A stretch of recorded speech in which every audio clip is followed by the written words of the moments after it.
That man with the blue tie, Robert Seri, UN envoy to the Ukraine, was intimidated and approached by 10 to 15 armed men who took him to a car, held him at gunpoint, prevented him from leaving. He was then somehow taken to a cafe and blocked from leaving as well.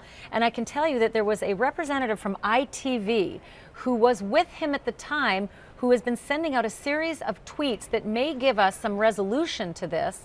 The ITV representative's name is James Mates. I'm going to read these tweets in succession for you.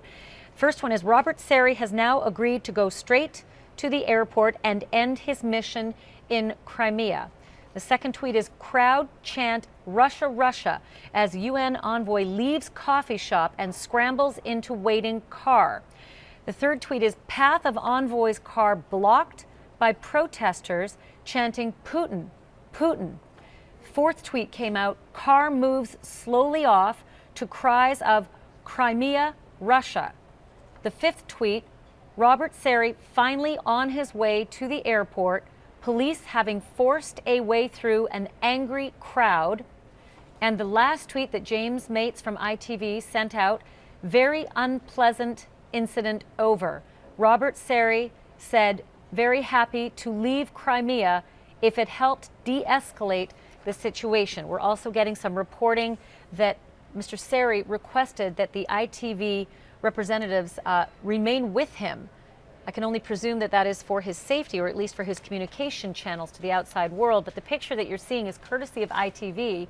I'm not 100% sure if the person on the right-hand side of the screen is Mr. Mates. It's hard to tell from his tweet photograph, and then, of course, from his profile tweet photograph as well. But I've got a couple more tweets that I've got here that I'm going to read for you. And again, this photograph that you're seeing is one of the very first photographs that he sent out. You're going to have to bear with me as I try to digest some of this information live, but some of the tweets that we're now getting, some really dramatic pictures this evening from the shooting and standoff at Belbek Air Base. My report, I apologize, that is an older tweet of his. So let me move to some of the more recent tweets. With Robert Seri now, not kidnapped, but held in coffee shop. Some men outside prevent him from leaving. And then special rep is waiting in coffee shop for help.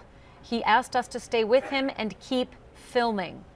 UN Special Advisor Robert Seri had been visiting Navy commander when his car was blocked. Standoff followed.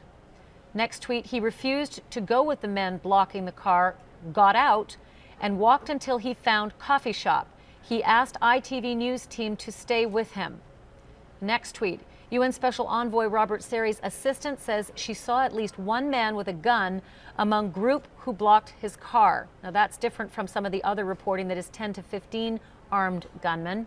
I'll continue with the tweets. Outside coffee shop, men are in combat fatigues blocking the door. Some wear pro-Russian black and gold armband, not allowing anyone in, out. Next tweet, Robert Seri has now agreed to go straight to the airport and end his mission in Crimea.